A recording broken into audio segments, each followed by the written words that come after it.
Bonjour à tous. Comme on le sait, nous le peuple juif, nous avons des fêtes qui sont exceptionnelles. Mais lorsqu'on étudie Chassidut, ces fêtes qui sont déjà exceptionnelles prennent une grandeur, une ampleur, une profondeur. Et ça nous donne un goût, la joie de fêter cette fête de manière complètement différente.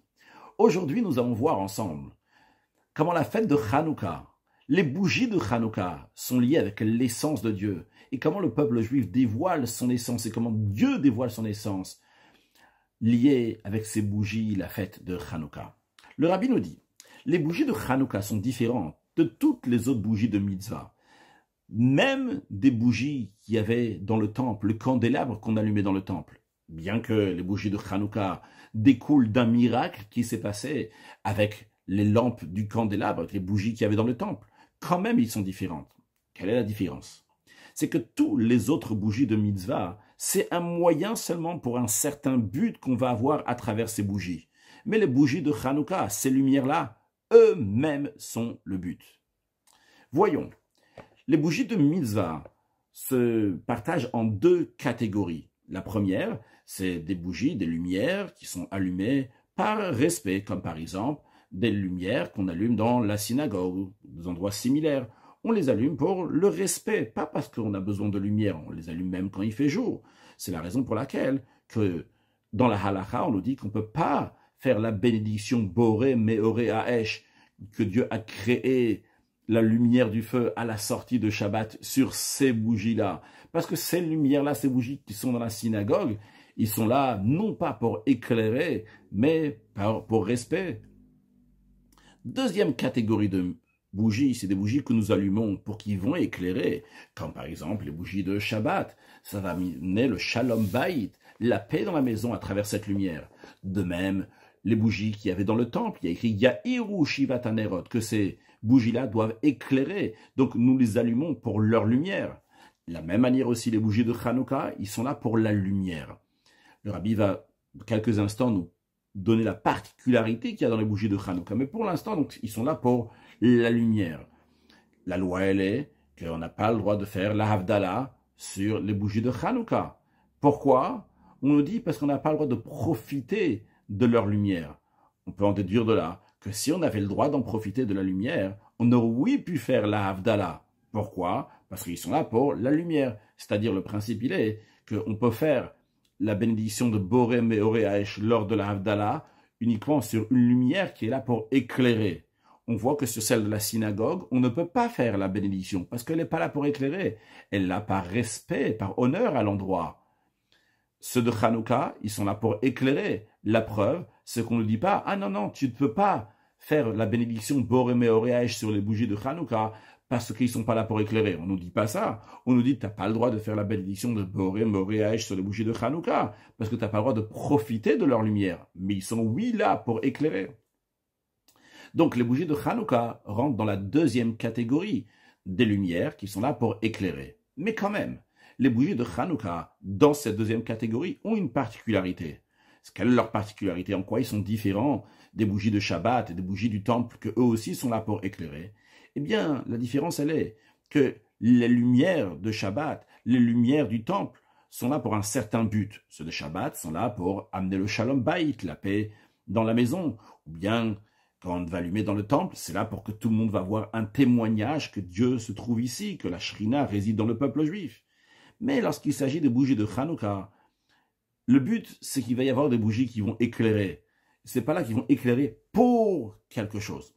Alors c'est vrai que la Gemara, elle dit que les bougies de Hanouka sont là pour Pirsum Nissa, pour diffuser le miracle à travers leur lumière. Mais le rabbi nous dit quand même, cela ne veut pas dire qu'ils sont allumés pour diffuser le miracle.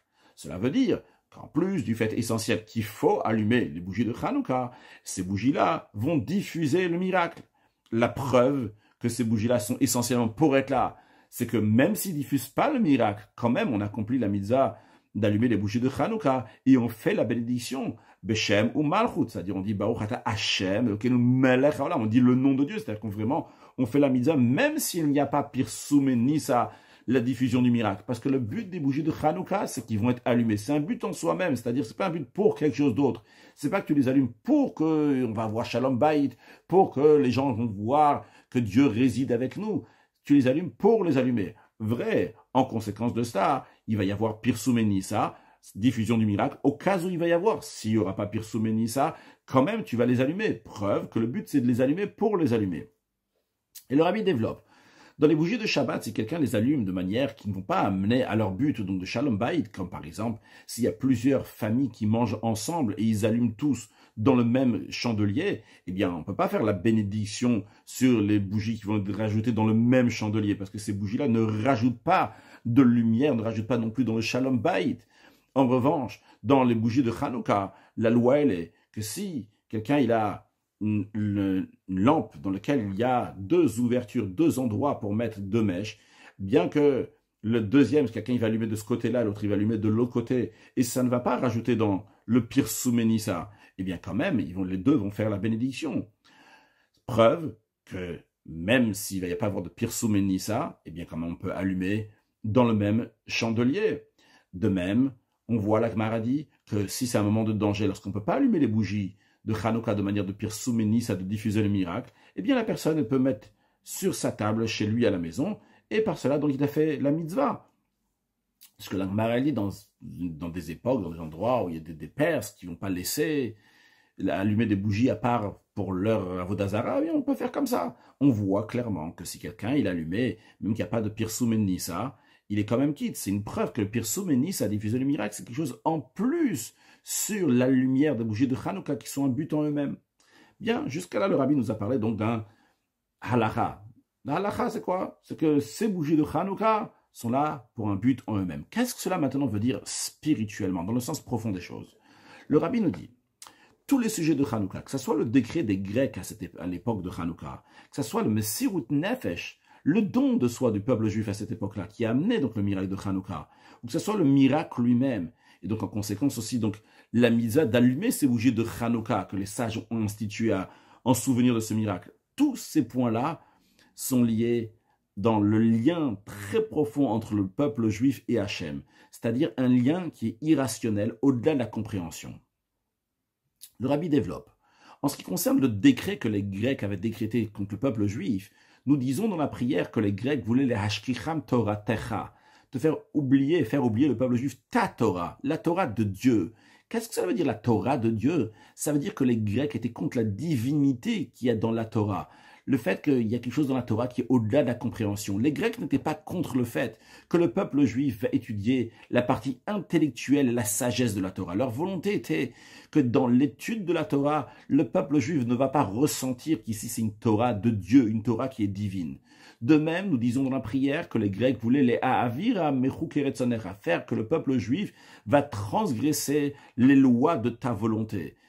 L'expression ici est précise, chouké du langage de choukim, que le peuple juif ne va pas accomplir les lois qui sont irrationnelles, les lois qui sont incompréhensibles, les lois que le peuple juif fait par kabbalatol, il reçoit le joug de Dieu, parce que c'est retzonecha, c'est la volonté de Dieu, c'est la seule et unique raison pourquoi on les fait. C'est-à-dire que les Grecs auraient été d'accord, si le peuple juif aurait voulu faire uniquement les mitzvot, qui sont avec une compréhension, même les mitzvot de Choukim qui sont irrationnels, on peut les faire si tu dis, je ne les comprends pas, mais au moins celui qui m'a donné l'ordre de le faire, lui, il a oui compris pourquoi il faut le faire. Alors ça serait encore lié avec le sechel, c'est encore lié avec le cerveau. Les Grecs, ils auraient été d'accord aussi avec ça, même si tu comprends pas, mais tu dis que celui qui t'a donné l'ordre, lui, il a une explication, ça serait passé, c'est bon. Ils auraient été d'accord. Ce qui les dérangeait, c'est le fait que le peuple juif fait des choukim, des lois de Dieu, des kabbalatol, uniquement parce que c'est Hachem qui a dit de faire sans aucune explication, parce que uniquement Dieu il a dit de faire.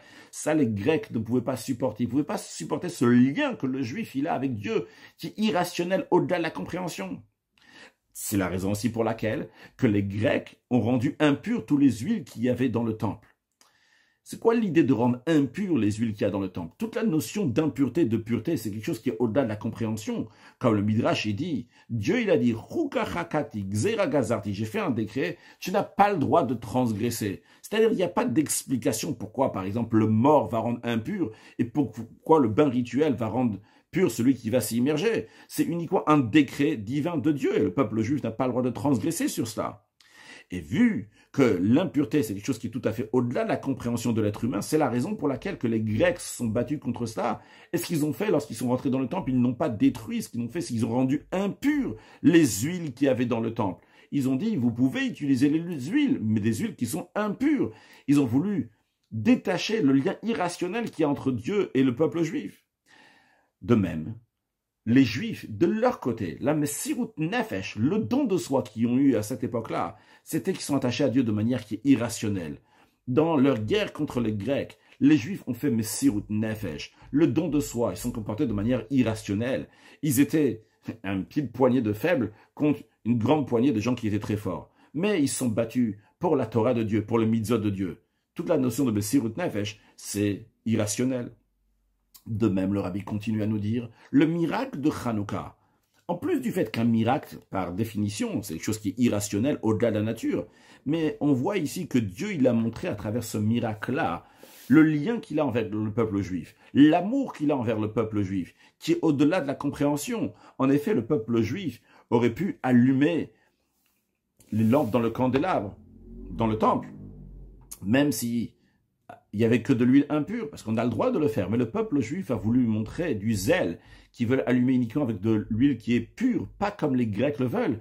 Eh bien, pour montrer que Hachem, il aime le peuple juif, Hachem a fait un miracle, il leur a donné de l'huile qui est pure. Et vu que la fiole d'huile d'olive pure montre sur ce lien entre le peuple juif et Akadosh Baruch Hu de manière qui est tout à fait irrationnelle, Chibatan Shel Israël, l'amour du peuple juif, c'est la raison pour laquelle que les sages ont institué l'essentiel de la mitzvah de Hanouka à travers l'allumage des bougies de Hanouka en souvenir du miracle qu'il y a eu avec la fiole d'huile. Non pas avec le Hallel Ve'oda, ce n'est pas l'essentiel de Hanouka, le fait qu'on donne des louanges et des remerciements à Hachem, que les louanges et les remerciements sont faits sur le miracle de la victoire de la guerre contre les Grecs.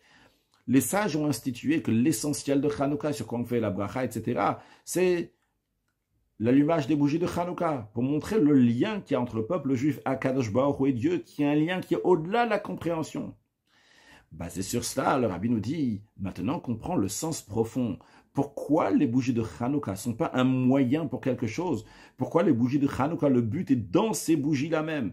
Pourquoi? Parce que ça montre sur le lien entre le juif et Akadosh Baruch Hu, quand on dit Dieu ici, sur l'essence de Dieu. L'essence de Dieu, c'est impossible de dire qu'il est là pour quelque chose d'autre, Hazé Shalom. L'essence de Dieu, il est là parce que c'est Dieu. Il n'est pas là pour faire quelque chose.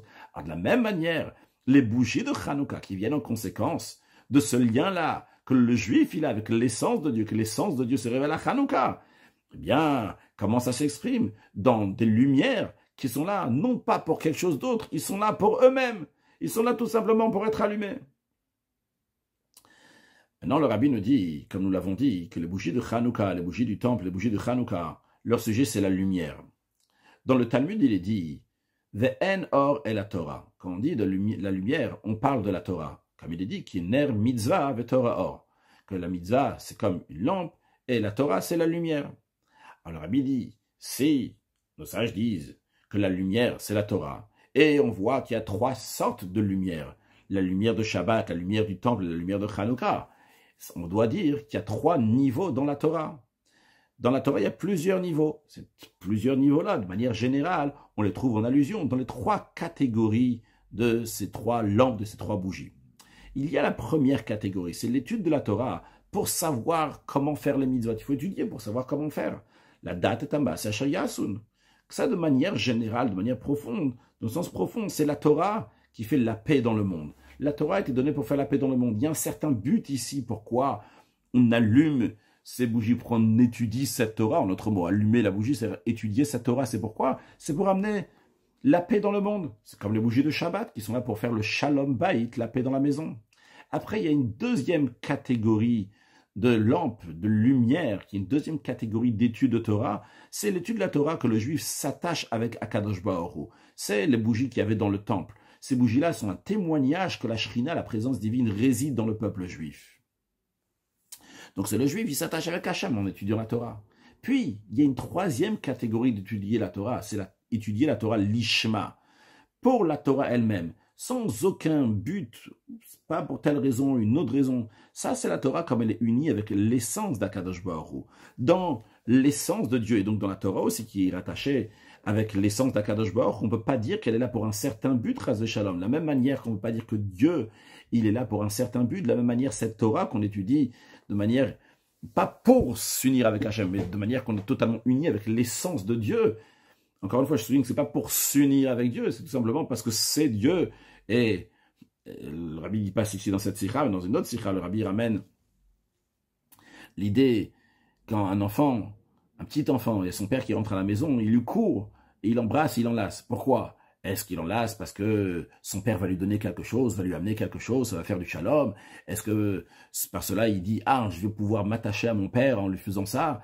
Pas du tout, c'est juste simplement, c'est son père, c'est son père, il s'attache à lui, il n'y a pas de raison ici. La manière ici, on parle d'un juif ici, donc il étudie la Torah, l'ishma, parce que c'est la Torah, il sait, il va bien dire à quelqu'un, là, quelqu'un il veut s'attacher avec Hachem parce que c'est son père justement, ah, il prend une Gemara, il étudie la Gemara, par cela donc il s'attache avec son père, donc la Gemara il étudie, c'est parce qu'il veut s'attacher avec Akadosh Baruch Hu, pas pour s'attacher, pour une raison, parce qu'il sait bien de s'attacher à Dieu, parce qu'il va recevoir quelque chose, parce que c'est son père, c'est un lien qui est dans l'essence. Continuons ce que le Rabbi nous dit ici dans la Sikha.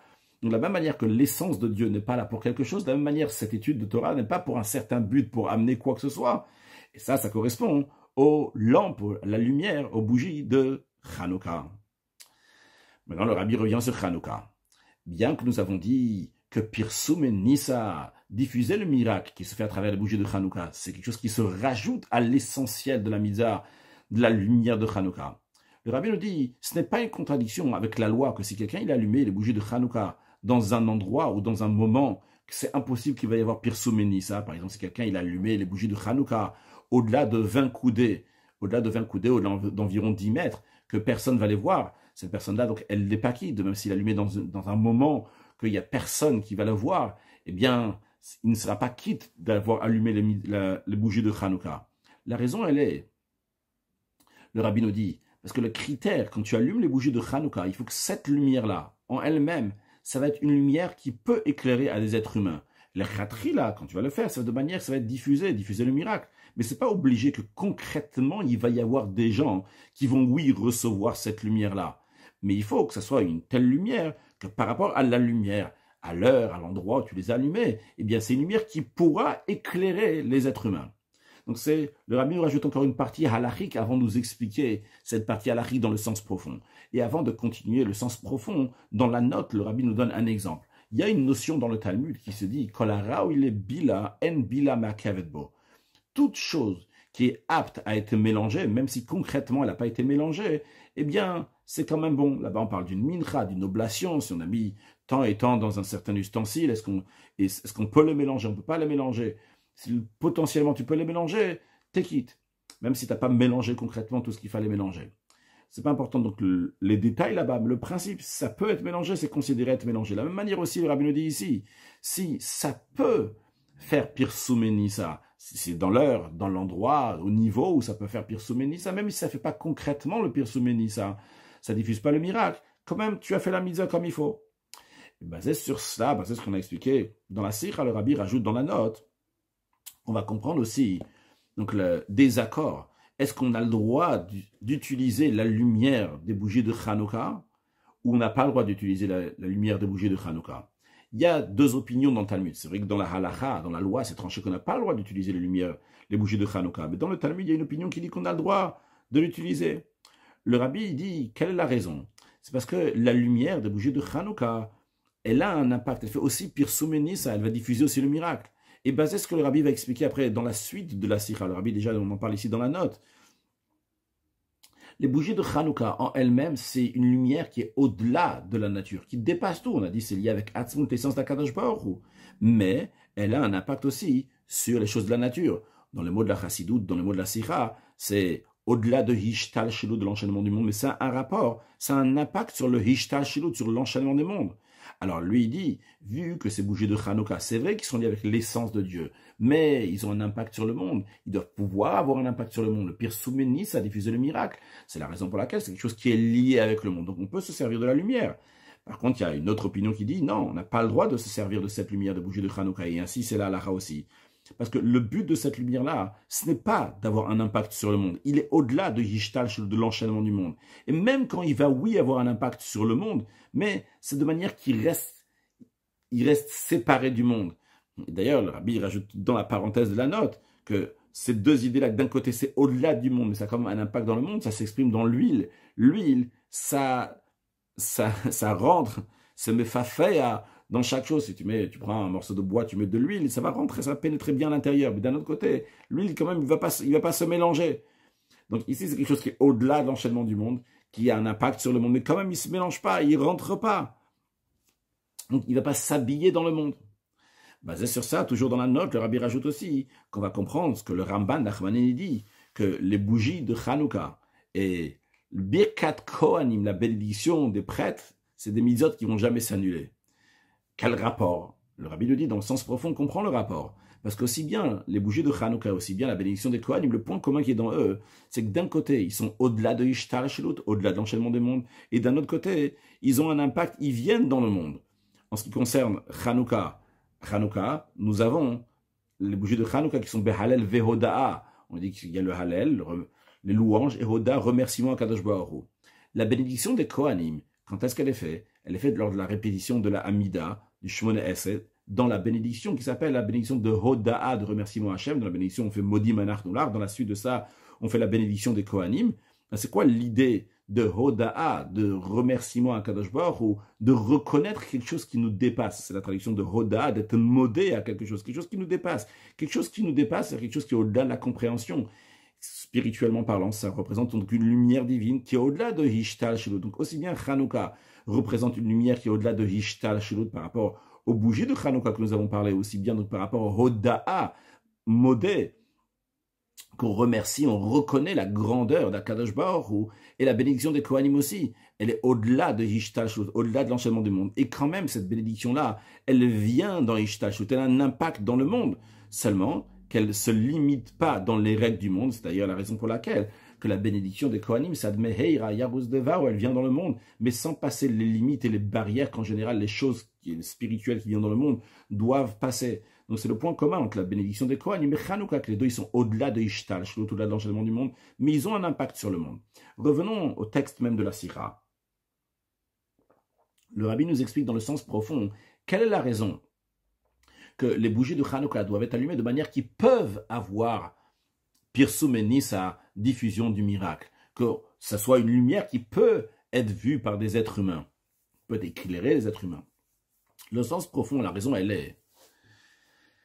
C'est vrai qu'on parle des lumières divines, des niveaux de divinité qui sont très très hauts, mais ces niveaux-là aussi, ces niveaux qui sont au-delà de Hishtal Shelut, au-delà de l'enchaînement du monde, jusqu'à même l'essence de Dieu, eh bien, il faut les amener ici-bas. Il faut faire une demeure à Dieu ici-bas, comme la demeure elle est pour Dieu lui-même, donc Dieu lui-même c'est Atzmut, c'est l'essence de Dieu, donc il faut l'amener ici-bas. C'est vrai qu'ils sont tout à fait au-delà des limites des mondes, mais même les niveaux supérieurs, très très hauts, il faut les amener ici-bas, et comment ici-bas? De manière que le bas va pouvoir les réceptionner. Comment ça se traduit ce qu'on vient de dire dans le service de Dieu, qui a des lumières divines, l'essence de Dieu qui est très très haut, et l'amener même ici-bas? Eh bien, chacun de nous, on a aussi le Atzmut, l'essence qui est le force de Messirut Nefesh, le fait de se donner totalement à Kadosh Baruch Hu, le lien qu'il y a entre le peuple juif et Hachem. Ce lien-là n'est pas un moyen pour éveiller ce qu'on appelle les Kochot Agiluim. Les Kochot Agiluim, c'est les forces comme le cerveau, les sentiments, c'est-à-dire on a la force de Messirut Nefesh, de se donner pour Hachem, l'aneshama du juif, qui est chaud bouillant pour se donner avec de l'adrénaline pour Hachem, prêt à tout faire pour Akadosh Baruch Hu. Ça, c'est le Etzem, c'est l'essence. Mais des fois, il peut y avoir cette essence-là, mais concrètement, il ne va pas aller étudier la Torah, faire les mitzvot, faire ce que Hachem lui demande. Eh bien, il faut savoir que la force de Messirut Nefesh, de la même manière que Atzmut, l'essence d'Akadosh Baruch Hu, n'est pas là pour quelque chose. De la même manière aussi, la Messirut Nefesh, elle n'est pas là pour quelque chose. Ce n'est pas pour le but, que Messirut Nefesh doit arriver à quelque chose. Le but, c'est Messirut Nefesh en lui-même. Le but, c'est s'attacher avec Kadosh Baruch Hu. Mais il faut que cette force-là de Messirut Nefesh va être de manière dévoilée. Qu'est-ce que ça veut dire de manière dévoilée? Jusqu'à qu'en effet, ça va oui avoir un impact dans les Korot Agiluim, dans les forces qui sont dévoilées.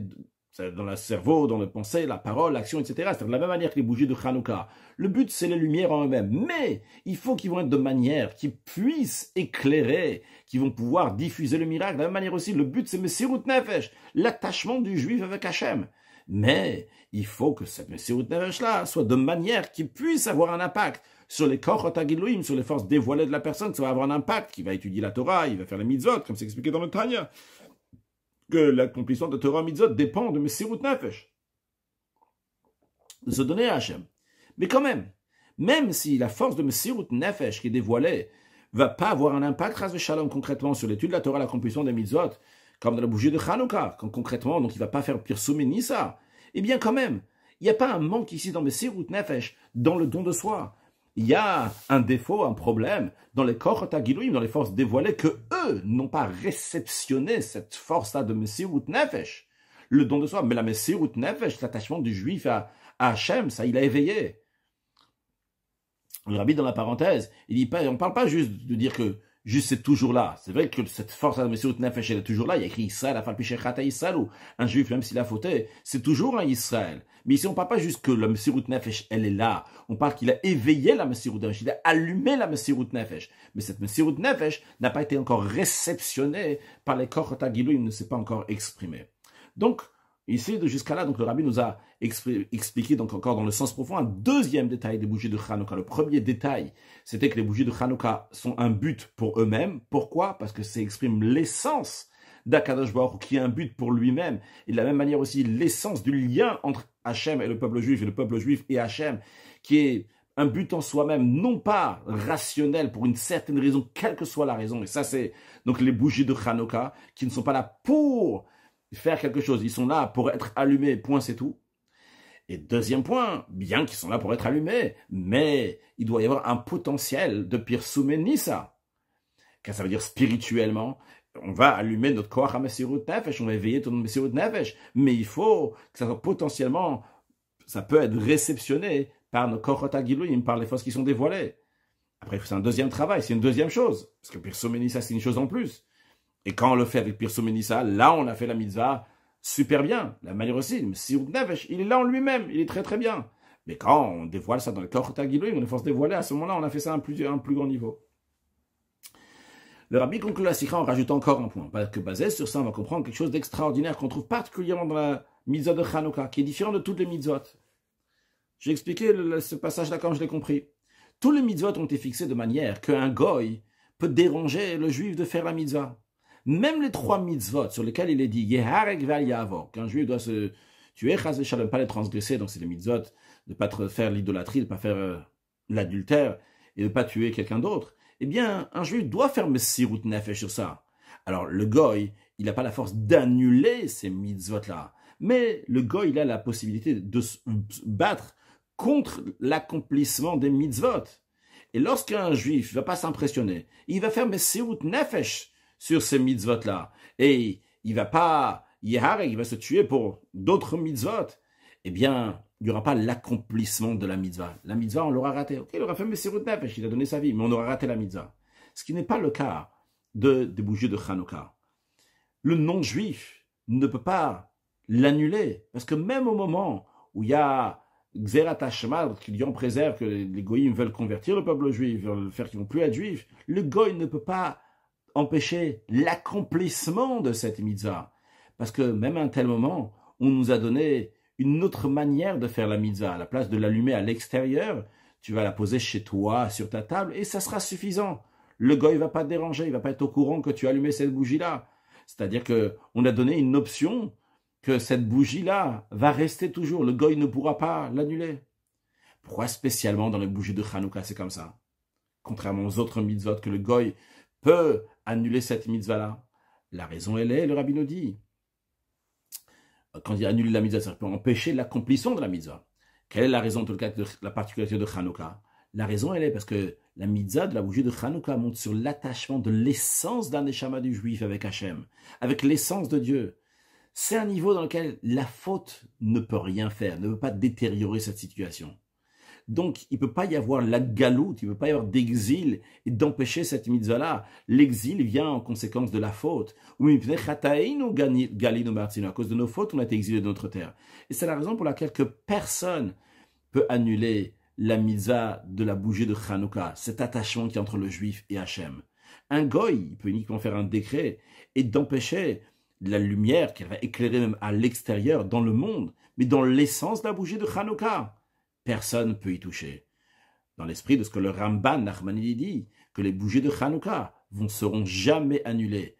Ça ne change rien du tout, que même s'il y a un voile dans l'exil, dans le monde en général, ces bougies-là, ils restent toujours. C'est des bougies qui sont éternelles. Donc maintenant qu'on a compris plus profondément qu'est-ce que représentent ces bougies de Hanouka, on peut comprendre l'importance d'aller partager aussi ces bougies de Hanouka avec d'autres juifs. Si vous avez un voisin, une voisine, un autre juif, même qui est plus loin que voisin et voisine, qui n'allume pas encore la bougie de Hanouka, alors il faut se dépêcher, prendre un kit de menorah, aller chez lui et éveiller sa Messirut Nefesh, éveiller l'essence de son âme, de manière qu'il va se dévoiler dans les Kochot HaGiluim, dans les forces qui sont extérieures, que ce Pirsum Nissa dévoiler et répandre ce miracle, cette Messirut Nefesh qui est à l'intérieur du juif, de le rattacher lui aussi avec l'essence d'Akadosh Baruch Hu, jusqu'à que très prochainement, on va voir comment le peuple juif et Hachem sont une seule chose, lors de la venue de Mashiach, très prochainement, un joyeux Hanouka.